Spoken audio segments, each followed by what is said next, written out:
Saga. Come on. Tell me that wasn't one of the greatest stories you've ever read.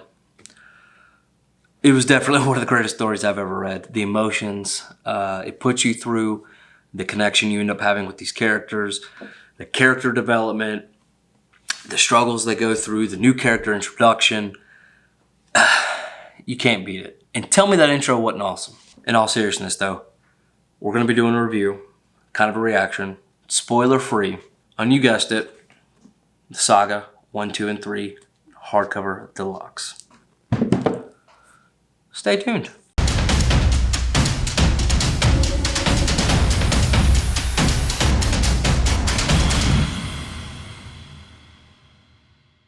Alright, so when I say this is one of the best, if not the best stories I've ever read, that's not an exaggeration. You connect so well with these characters, and that's what I want to talk about.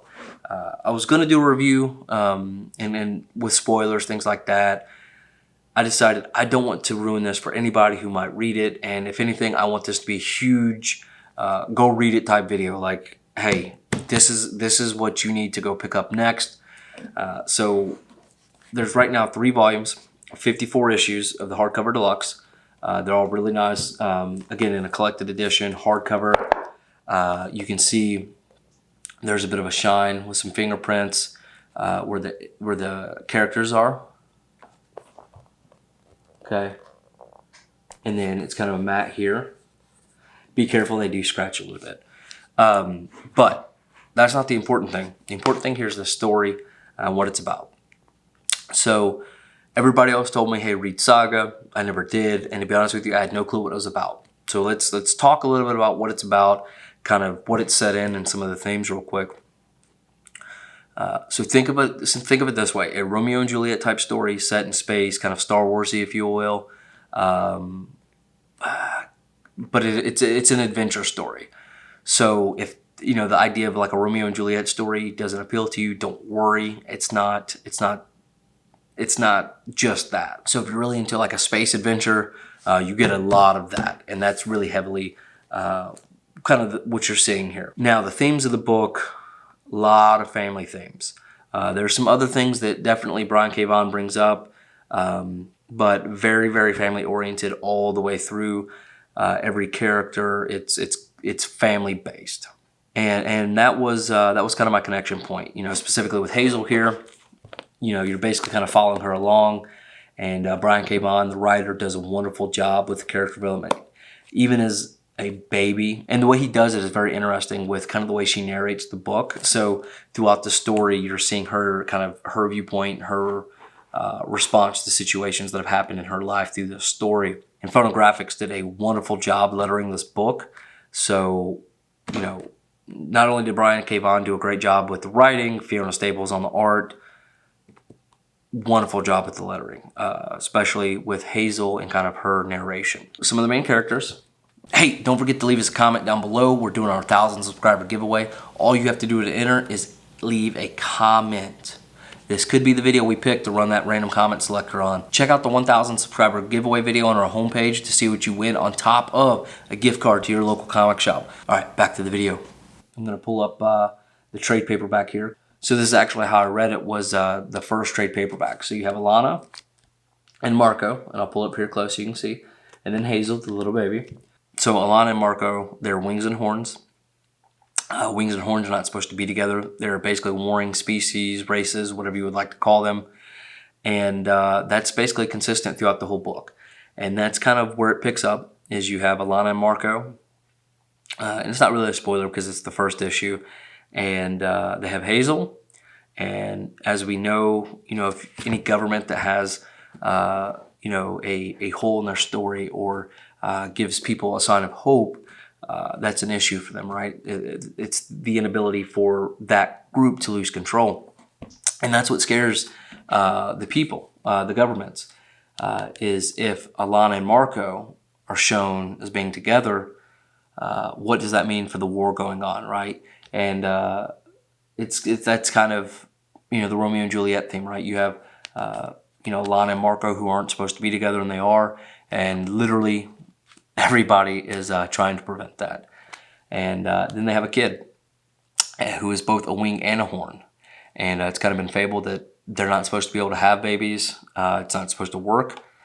Guess what? It does. So again, not a spoiler. It's right there on the front cover, and it happens in the first few issues. And that's kind of where we pick up, is right there. You're thrown right into the action, right into the story of what's happening, and you quickly start to relate to these characters and their development. Brand new parents, so if you've had a kid, that's going to be something you relate to. And then, specifically for me, with Hazel being a young girl, I just had a daughter. I really connect with that point, right? And you get to see some of the choices and some of the dilemmas that go through that, as a parent, you struggle with. Are you making the right choices? Are you doing this? Are you doing that? But Brian K. Vaughan writes, the way they writes them, it truly challenges who the characters are at their core. And that to me is really an awesome, awesome part of the story, okay? But it's not just Alana and Marco we see. Those are, of course, kind of the main characters alongside Hazel, but there are a lot of other great characters. So there are some bounty hunters. There are some members of the past that come up. You have Prince Robot, who is part of the Robot Kingdom, and I think he has probably one of the more interesting story arcs just because of what he does and kind of what he was meant to do. And obviously we all kind of see what ends up happening with his story arc and kind of where it goes. And same thing with the Will, one of the bounty hunters, set out to, basically kill folks, and that's kind of his job. And, we see he's literally willing to lose everything to save a little girl. So that's one of the great things Brian K. Vaughan does, is he really challenges the stereotypes. I don't want to say stereotypes, but what you expect out of the characters, what you think is going to happen, throw it out of the window, because he's going to ruin these characters for you. He's going to make you hate characters. He's going to make you love characters. He's going to make you hate, love, hate, and then he's going to wish they would. Then he's going to make you wish they would die. And it's crazy how he makes that happen. I really also enjoyed Isabel. So she kind of, I can't talk too much about her because I don't want to spoil it, but she was hilarious. I think she was one of the better and much needed comedic relief, right? Because the story is very brutal. It can be very graphic, and I do want to touch on the graphicness in here in a second. But my favorite character, I think, outside of probably Marco and Hazel, is going to be the Lion Cat. So Lion Cat is hilarious. He's absolutely just a wonderful, wonderful character, one of the best sidekicks out there. And I think even though he just says lying, but it's interesting. He's funny, and it's a much needed piece to the story. The Stalk was also another interesting character. Again, very graphic, and to kind of touch on the graphicness. So there are some books and some stories and some comics out there that are graphic, I think, just to be graphic, and that's kind of what they put their whole shtick on. This book's not like that. This book is graphic because I think it adds value to the story. It really shows the story and kind of what the characters are going through.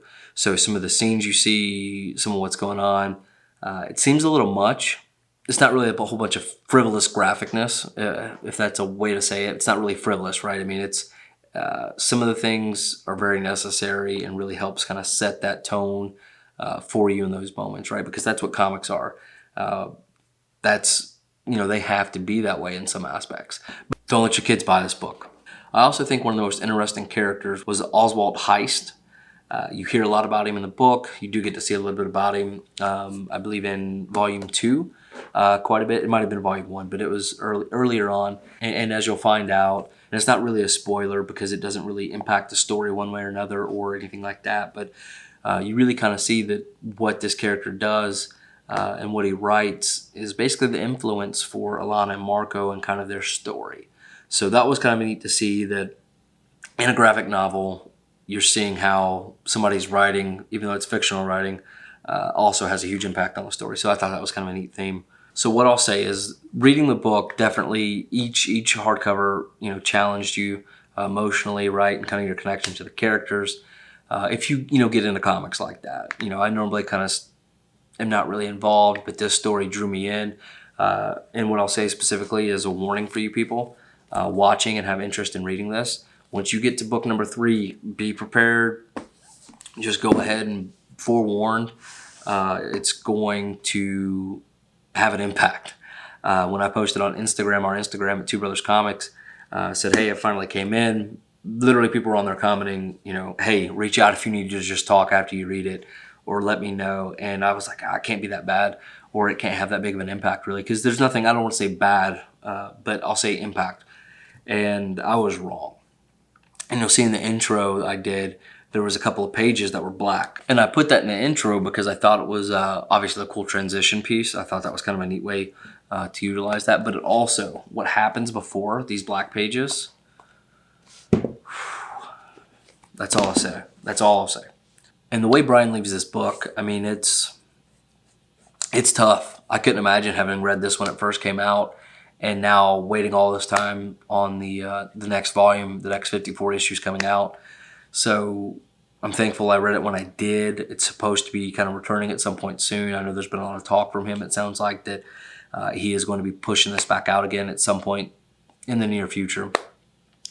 But highly recommend this if it's, you know, you're looking for just a great story with great art, great design, great flow.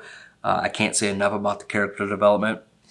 You see highs, you see lows, you see them at their best and their happiest, at their saddest and at their worst. You literally see characters that you love turn into characters that you hate, and characters that you never thought you could even consider liking from that viewpoint, into characters that you were absolutely rooting for success. And that's just that's the glory of Saga, I'll say. So it's 54 issues, 3 hardcover deluxes. Retails for, again, $49.99, but you can buy them on Amazon for about half that. Or just wait until like Barnes & Noble or Target has a buy 2, get 1 free, and you can pick them up for basically the same price.